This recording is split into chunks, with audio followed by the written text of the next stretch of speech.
in the movie Tare Zameen Par, which I hope that we've all seen, there is a particularly poignant scene which interests me a lot. It's a scene where Aamir Khan explains about the Solomon Islands. In this, he says that when people cannot cut down a tree, they surround it and they begin to curse it. Not in a voodoo magic sort of way, but rather they begin to curse it by abusing it, by hating it, in fact, mustering all the negativity that they possibly can. And they do this for 30 days. And in the process, the tree slowly rots, dies, and falls over. Now at the time, I thought it was particularly interesting.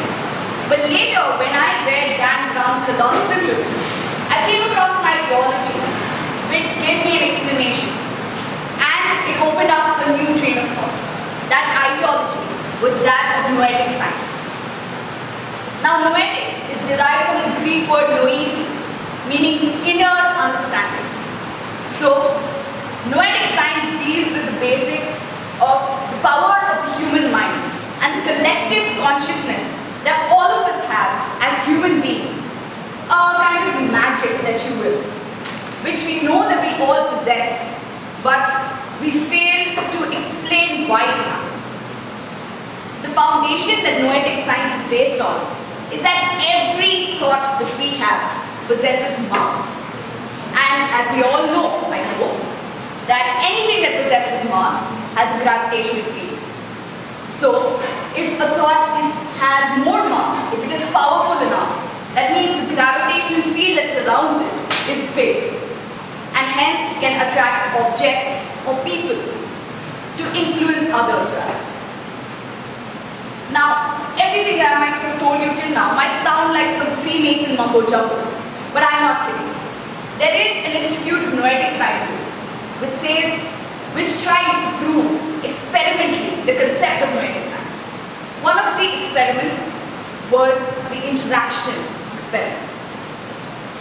The positive intention experiment, actually. What they did was that they took a sample of drinking water and placed it in a room shielded in an electromagnetically shielded chamber.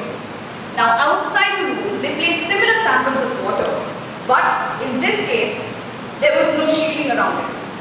Now miles away from California, in Tokyo, all the way in Tokyo, IONS, in this Institute of Noetic Sciences, gathered 2,000 people and told them to focus all the positive intentions on that one sample of water placed inside the room.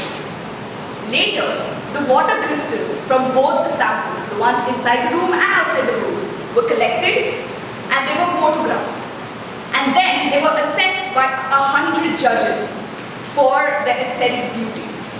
The results evidently showed that these water samples, the ones inside the room, were far more beautiful. The crystals were far more beautiful than the ones kept outside the room. Which means that the water samples, which was intentionally treated, had a more positive effect.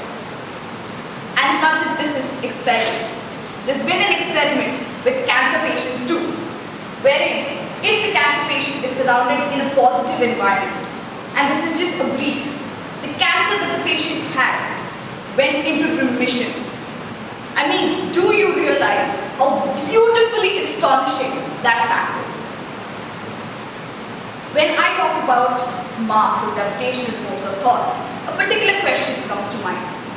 Is that if your thoughts have mass, does that mean that your soul has mass too? Yes, that's exactly what it means.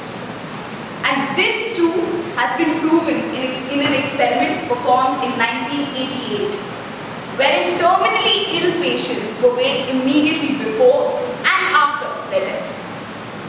And the difference in weight that each and every patient had was 0.01 grams.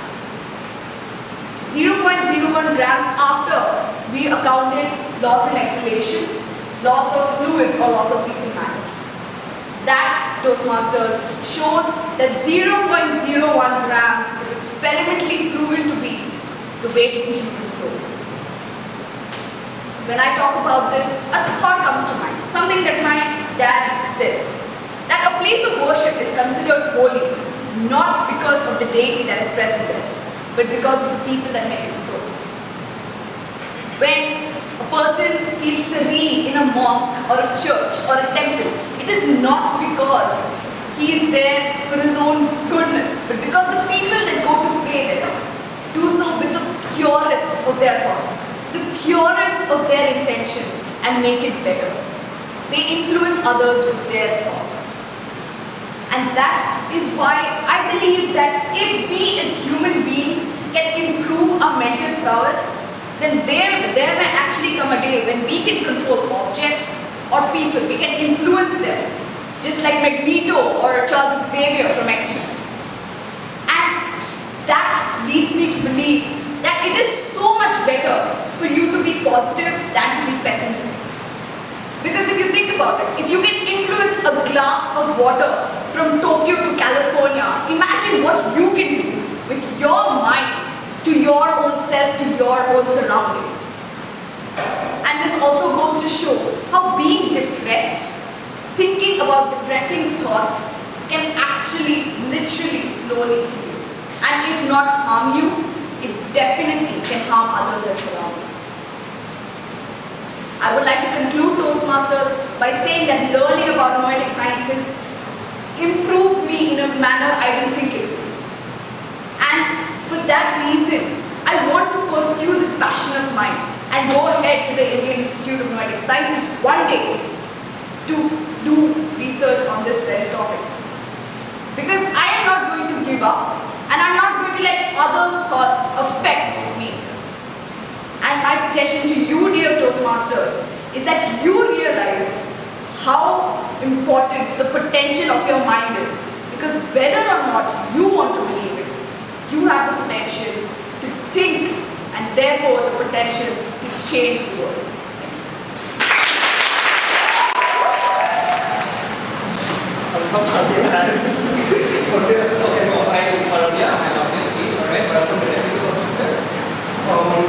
You had an appropriate outline, you had a really strong opening. I understood your speech, but I think towards the beginning it could have been a little clearer. You had a good transition and a strong transition to go. And the points you found very good were you had a really good list of references, alright?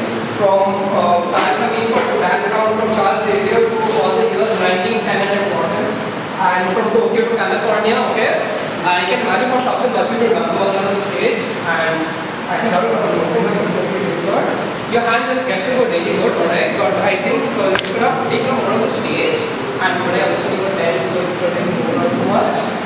And one really good thing, I'm looking at the audience who was sleeping, and everybody was with you. So you should be really happy about that, right? So you had everybody with you throughout the entire speech, and your brilliant stage presence, you were audible.